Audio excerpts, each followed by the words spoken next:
the wishing table, the gold ass, and the cudgel in the sack.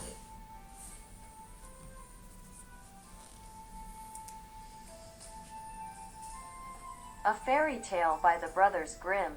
There was once upon a time a tailor who had 3 sons, and only 1 goat.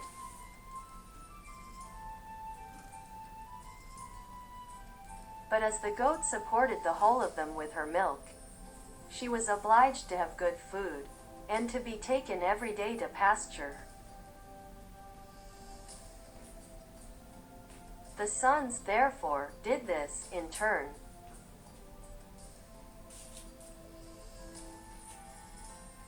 Once the eldest took her to the churchyard, where the finest herbs were to be found, and let her eat and run about there. At night when it was time to go home he asked, "Goat, hast thou had enough?" The goat answered, "I have eaten so much, not a leaf more I'll touch, meh." Meh, quote.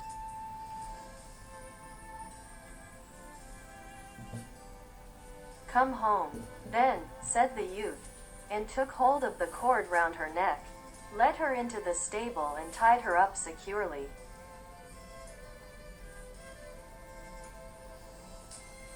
"Well," said the old tailor, "has the goat had as much food as she ought?"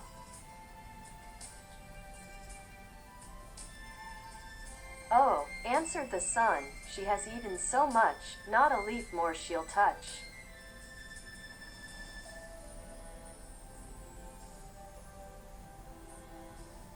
But the father wished to satisfy himself, and went down to the stable, stroked the dear animal and asked, "Goat, art thou satisfied?" Quote. The goat answered, "Wherewithal should I be satisfied? Among the graves I leapt about, and found no food, so went without, meh." Meh, quote. "What do I hear?"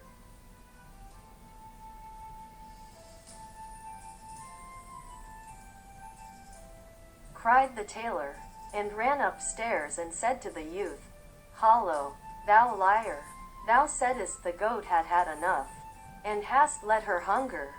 Quote. And in his anger he took the yard measure from the wall, and drove him out with blows.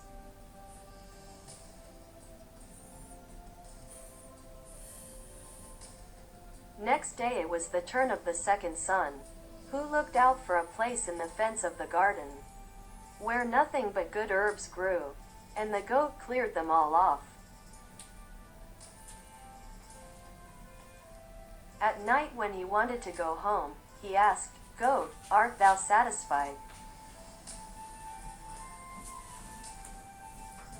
The goat answered, "I have eaten so much, not a leaf more I'll touch, meh." Meh, quote. "Come home, then," said the youth, and led her home, and tied her up in the stable. "Well," said the old tailor, "has the goat had as much food as she ought?" "Oh," answered the son, "she has eaten so much, not a leaf more she'll touch."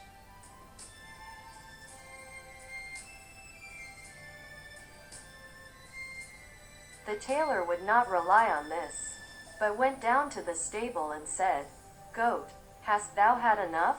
Quote. The goat answered, "Wherewithal should I be satisfied? Among the graves I leapt about, and found no food, so went without, meh."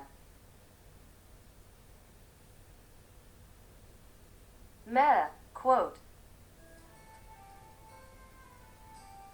The godless wretch, quote.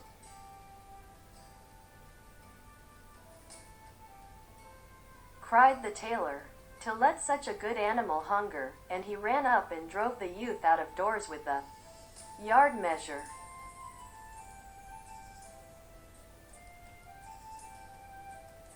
Now came the turn of the third son, who wanted to do the thing well, and sought out some bushes with the finest leaves, and let the goat devour them. In the evening, when he wanted to go home, he asked, "Goat, hast thou had enough?" The goat answered, "I have eaten so much, not a leaf more I'll touch, meh." Meh, quote. "Come home, then," said the youth, and led her into the stable, and tied her up. "Well," said the old tailor, "has the goat had a proper amount of food?"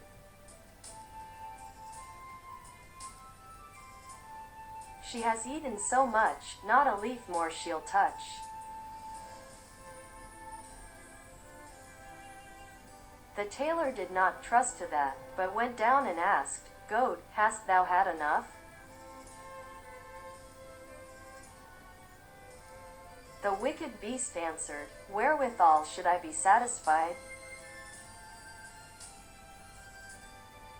Among the graves I leapt about, and found no leaves, so went without, meh." Meh, quote. "Oh, the brood of liars," quote. Cried the tailor, "each as wicked and forgetful of his duty as the other."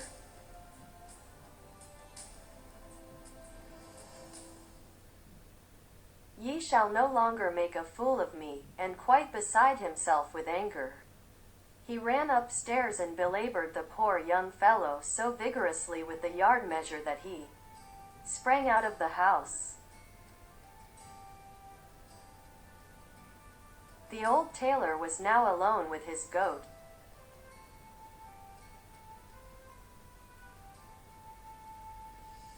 Next morning he went down into the stable, caressed the goat and said, "Come, my dear little animal, I will take thee to feed myself."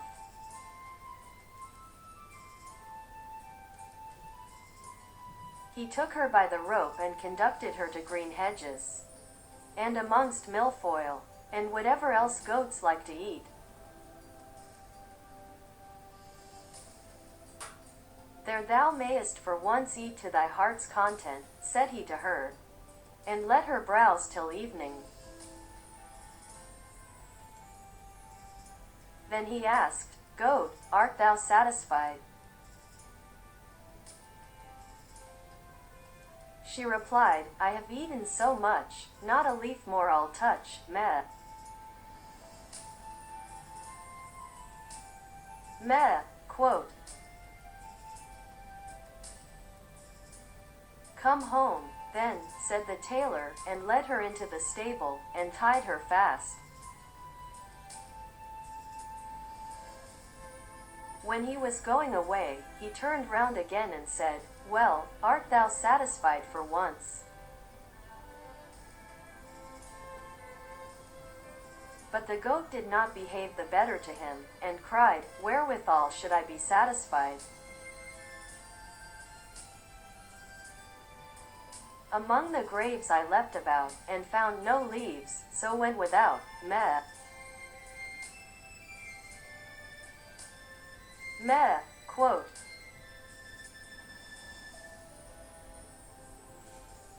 When the tailor heard that, he was shocked, and saw clearly that he had driven away his 3 sons without cause.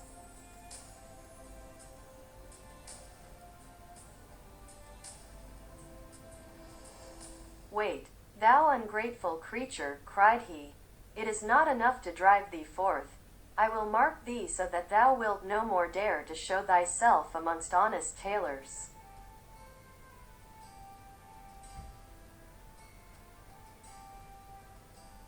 In great haste he ran upstairs, fetched his razor, lathered the goat's head, and shaved her as clean as the palm of his hand.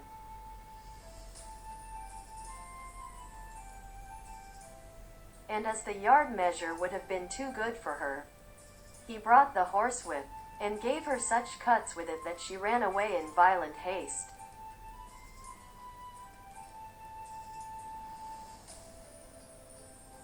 When the tailor was thus left quite alone in his house, he fell into great grief, and would gladly have had his sons back again, but no one knew whither they were gone.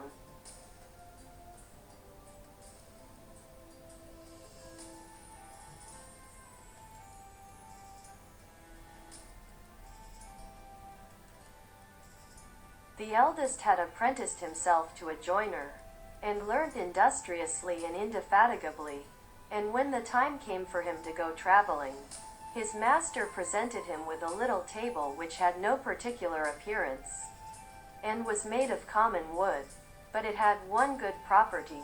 If anyone set it out, and said, "Little table, spread thyself," the good little table was at once covered with a clean little cloth, and a plate was there, and a knife and fork beside it, and dishes with boiled meats and roasted meats, as many as there was room for, and a great glass of red wine shone so that it made the heart glad.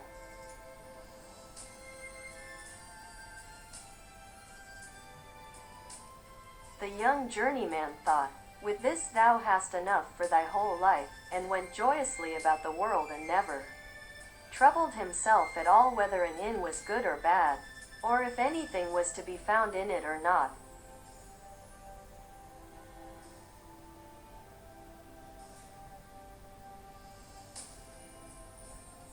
When it suited him, he did not enter an inn at all, but either on the plain, in a wood, a meadow, or wherever he fancied, he took his little table off his back, set it down before him, and said, "Cover thyself," and then everything appeared that his heart desired.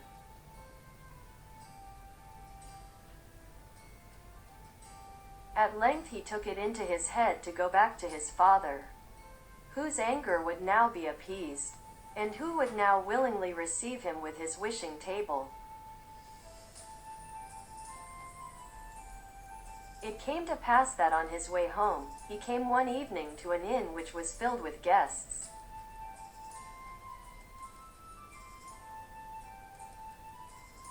They bade him welcome, and invited him to sit and eat with them, for otherwise he would have difficulty in getting anything.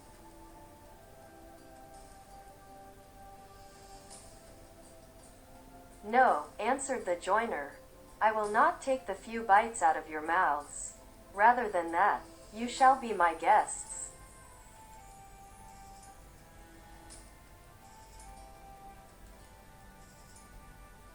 They laughed, and thought he was jesting with them. He, however, placed his wooden table in the middle of the room, and said, "Little table, cover thyself."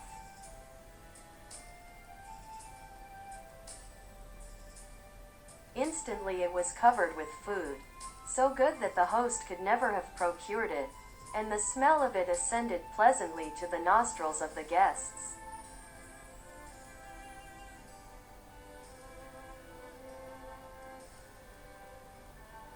"Fall to, dear friends," said the joiner, and the guests, when they saw that he meant it, did not need to be asked twice, but drew near, pulled out their knives, and attacked it valiantly.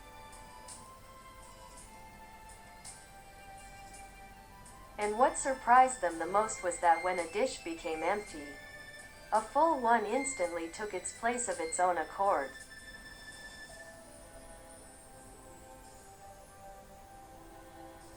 The innkeeper stood in one corner and watched the affair. He did not at all know what to say, but thought, "Thou couldst easily find a use for such a cook as that in thy kitchen."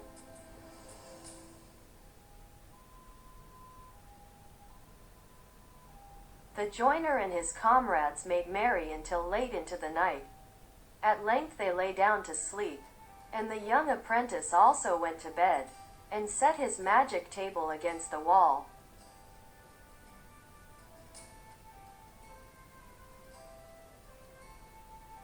the host's thoughts, however, let him have no rest. It occurred to him that there was a little old table in his lumber room which looked just like the apprentice's, and he brought it out quite softly, and exchanged it for the wishing table.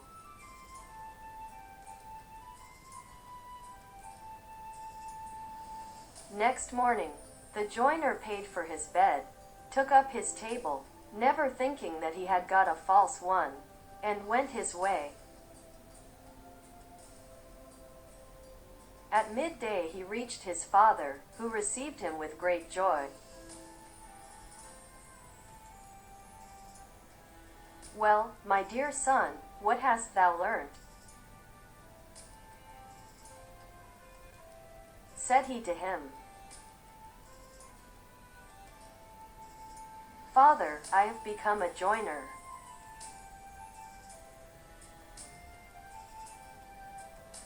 "A good trade," replied the old man, "but what hast thou brought back with thee from thy apprenticeship?" Quote, "Father, the best thing which I have brought back with me is this little table."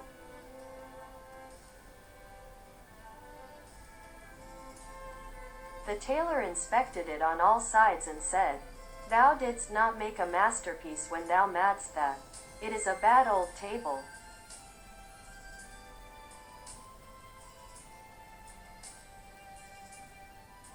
"But it is a table which furnishes itself," replied the son.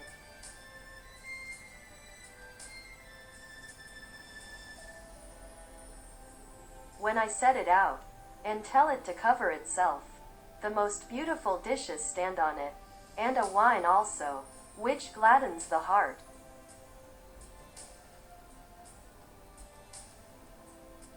Just invite all our relations and friends. They shall refresh and enjoy themselves for once, for the table will give them all they require.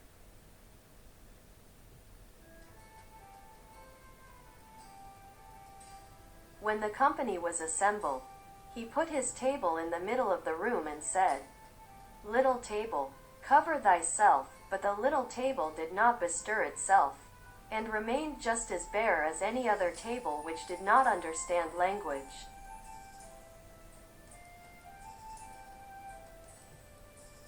Then the poor apprentice became aware that his table had been changed, and was ashamed at having to stand there like a liar. The relations, however, mocked him, and were forced to go home without having eaten or drunk.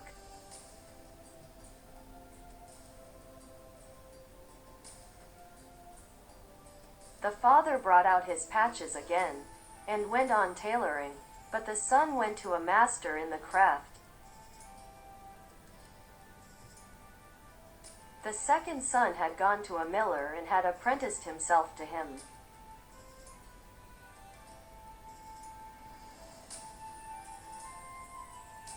When his years were over, the master said, "As thou hast conducted thyself so well, I give thee an ass of a peculiar kind, which neither draws a cart nor carries a sack." "To what use is he put, then?" asked the young apprentice. "He lets gold drop from his mouth," answered the miller. "If thou settest him on a cloth and sayest, 'Bricklebrit,' the good animal will drop gold pieces for thee." "That is a fine thing," said the apprentice, and thanked the master, and went out into the world.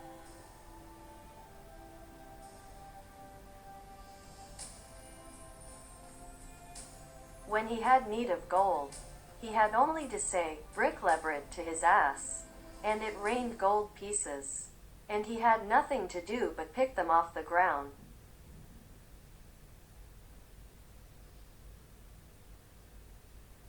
Wheresoever he went, the best of everything was good enough for him, and the dearer the better, for he had always a full purse.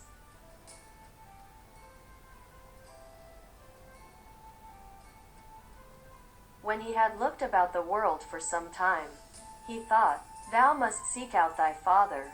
If thou goest to him with the gold ass, he will forget his anger, and receive thee well. It came to pass that he came to the same public house in which his brother's table had been exchanged.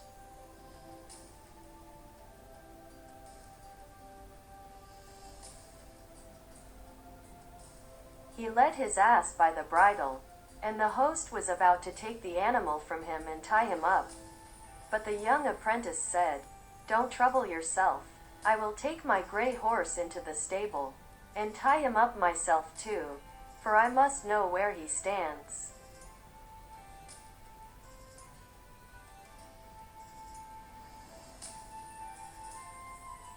This struck the host as odd, and he thought that a man who was forced to look after his ass himself could not have much to spend. But when the stranger put his hand in his pocket and brought out 2 gold pieces, and said he was to provide something good for him, the host opened his eyes wide, and ran and sought out the best he could muster. After dinner the guest asked what he owed.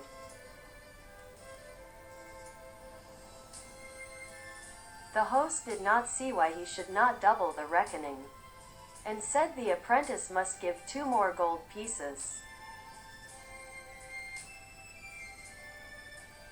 He felt in his pocket, but his gold was just at an end.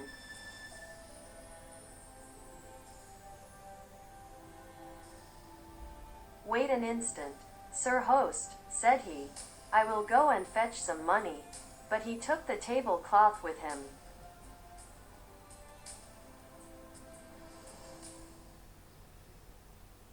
The host could not imagine what this could mean, and being curious, stole after him, and as the guest bolted the stable door, he peeped through a hole left by a knot in the wood.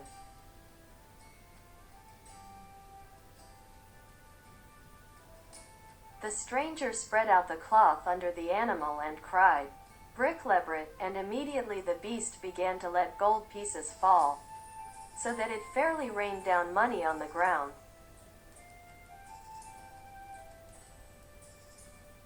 My word, said the host, ducats are quickly coined there. A purse like that is not amiss.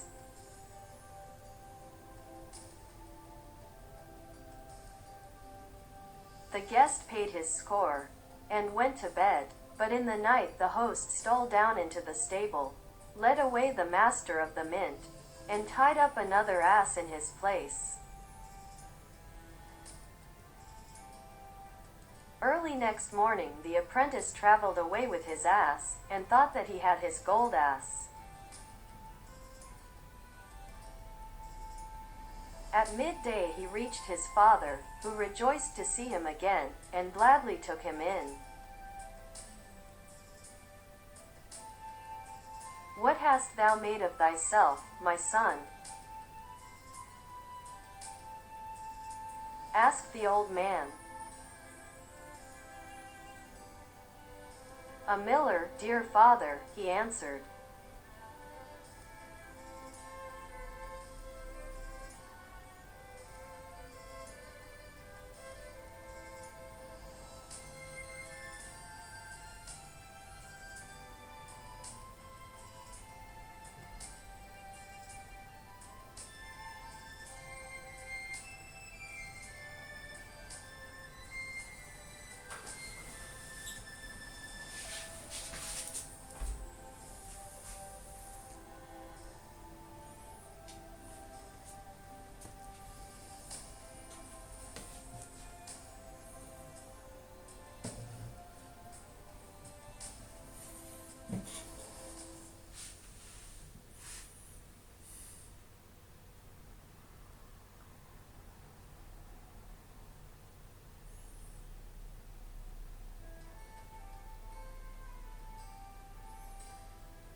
hast thou brought back with thee from thy travels?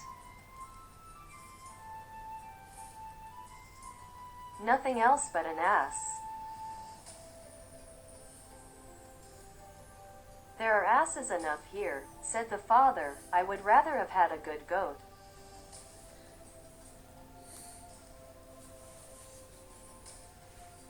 Yes, replied the son, but it is no common ass, but a gold ass. When I say bricklebrit, the good beast opens its mouth and drops a whole sheetful of gold pieces.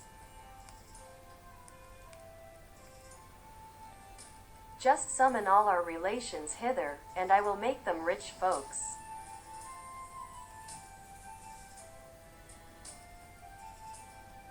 That suits me well, said the tailor, for then I shall have no need to torment myself any longer with the needle, and ran out himself, and called the relations together.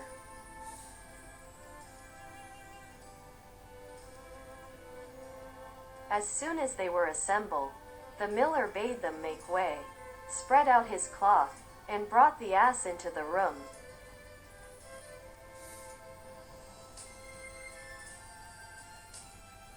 Now watch, said he, and cried, bricklebrit, but no gold pieces fell, and it was clear that the animal knew nothing of the art, for every ass does not attain such perfection.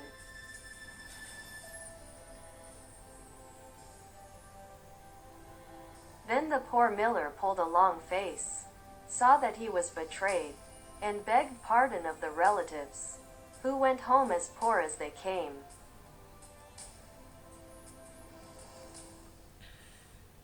There was no help for it. The old man had to betake him to his needle once more, and the youth hired himself to a miller.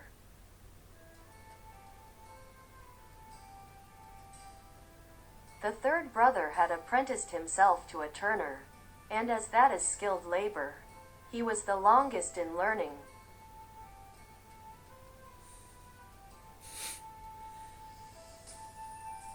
His brothers, however, told him in a letter how badly things had gone with them, and how the innkeeper had cheated them of their beautiful wishing gifts on the last evening before they reached home.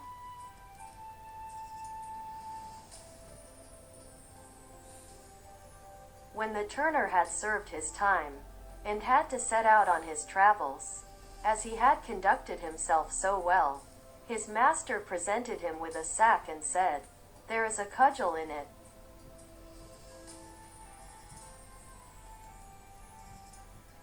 "I can put on the sack," said he, "and it may be of good service to me, but why should the cudgel be in it? It only makes it heavy."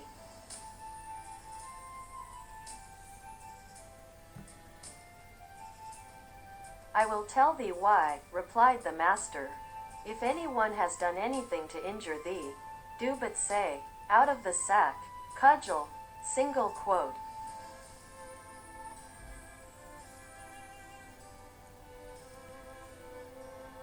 And the cudgel will leap forth among the people, and play such a dance on their backs that they will not be able to stir or move for a week. And it will not leave off until thou sayest, 'Into the sack, cudgel,' quote."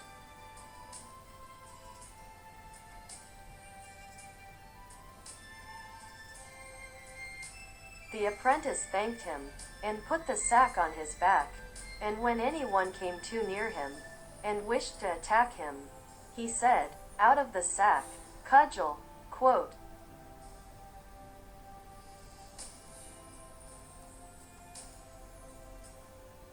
And instantly the cudgel sprang out, and dusted the coat or jacket of one after the other on their backs, and never stopped until it had stripped it off them, and it was done so quickly, that before anyone was aware, it was already his own turn. In the evening the young turner reached the inn where his brothers had been cheated.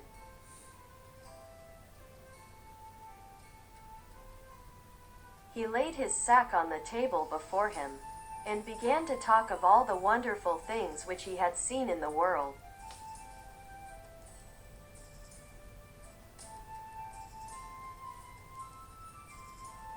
Yes, said he, people may easily find a table which will cover itself, a gold ass, and things of that kind, extremely good things which I by no means despise, but these are nothing in comparison with the treasure which I have won for myself, and am carrying about with me in my sack there.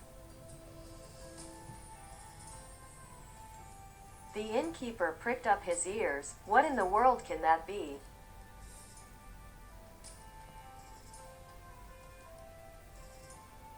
Thought he, the sack must be filled with nothing but jewels.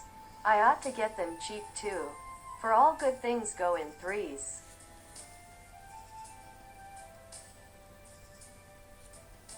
When it was time for sleep, the guest stretched himself on the bench, and laid his sack beneath him for a pillow.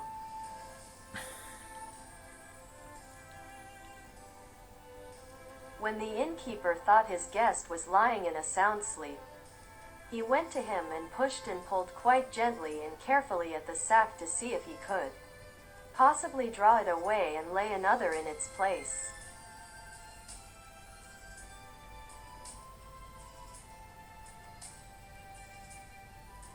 The turner had, however, been waiting for this for a long time, and now just as the innkeeper was about to give a hearty tug, he cried, out of the sack, Cudgel, quote. Instantly the little cudgel came forth, and fell on the innkeeper and gave him a sound thrashing.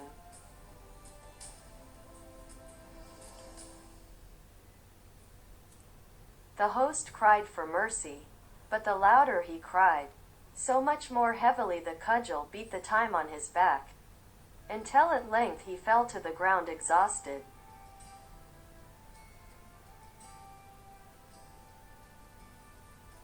Then the turner said, If thou dost not give back the table which covers itself, and the gold ass, the dance shall begin afresh.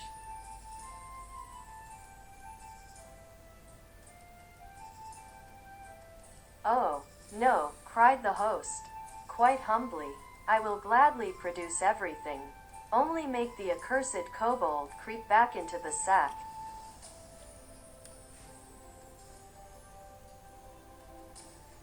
Then said the apprentice, I will let mercy take the place of justice, but beware of getting into mischief again. Quote. So he cried, into the sack, Cudgel. Quote. And let him have rest. Next morning the turner went home to his father with the wishing table and the gold ass.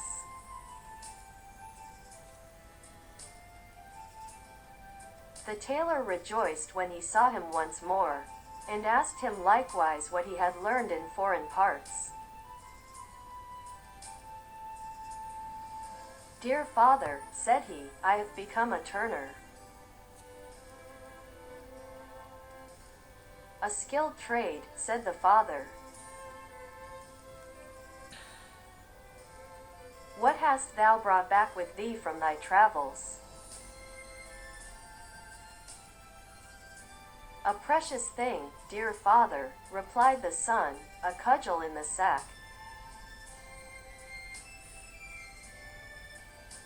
What, quote, cried the father, a cudgel. That's worth thy trouble, indeed. From every tree thou can cut thyself one, but not one like this, dear father. If I say, out of the sack, cudgel, single quote. The cudgel springs out and leads anyone who means ill with me a weary dance, and never stops until he lies on the ground and prays for fair weather.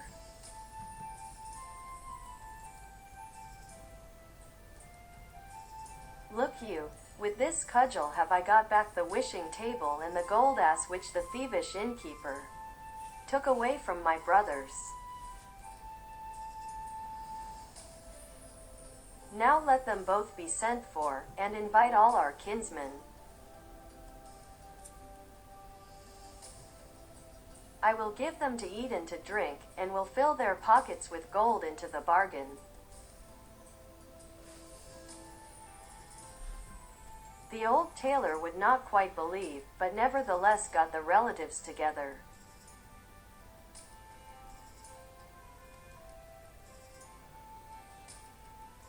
Then the turner spread a cloth in the room and led in the gold ass, and said to his brother, "Now, dear brother, speak to him."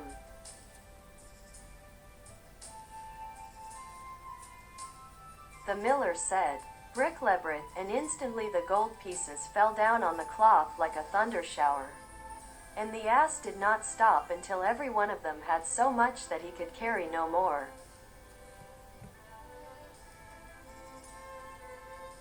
I can see in thy face that thou also wouldst like to be there. Then the turner brought the little table, and said, "Now, dear brother, speak to it."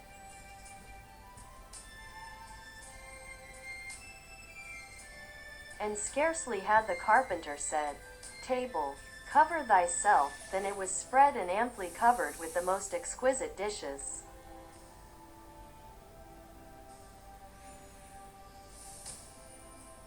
Then such a meal took place as the good tailor had never yet known in his house.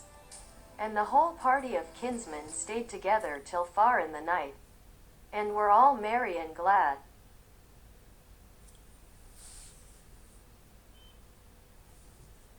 The tailor locked away needle and thread, yard measure and goose, in a press, and lived with his 3 sons in joy and splendor. What, however, has become of the goat who was to blame for the tailor driving out his 3 sons? That I will tell thee. She was ashamed that she had a bald head, and ran to a fox's hole and crept into it.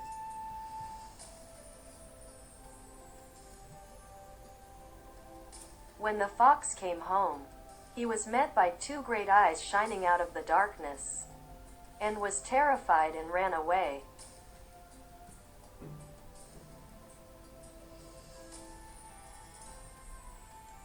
A bear met him, and as the fox looked quite disturbed, he said, "What is the matter with thee, brother fox? Why dost thou look like that?" Quote, "Ah," answered Redskin, "a fierce beast is in my cave and stared at me with its fiery eyes."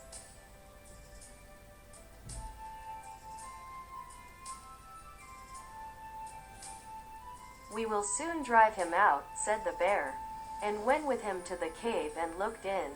But when he saw the fiery eyes, fear seized on him likewise.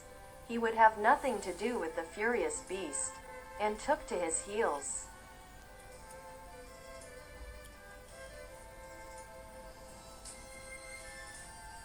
The bee met him, and as she saw that he was ill at ease, she said, "Bear, thou art really pulling a very pitiful face. What has become of all thy gaiety?" Quote,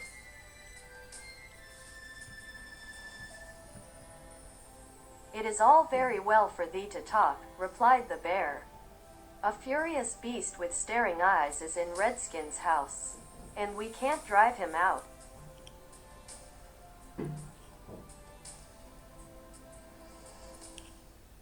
The bee said, "Bear, I pity thee. I am a poor weak creature whom thou wouldst not turn aside to look at. But still, I believe, I can help thee."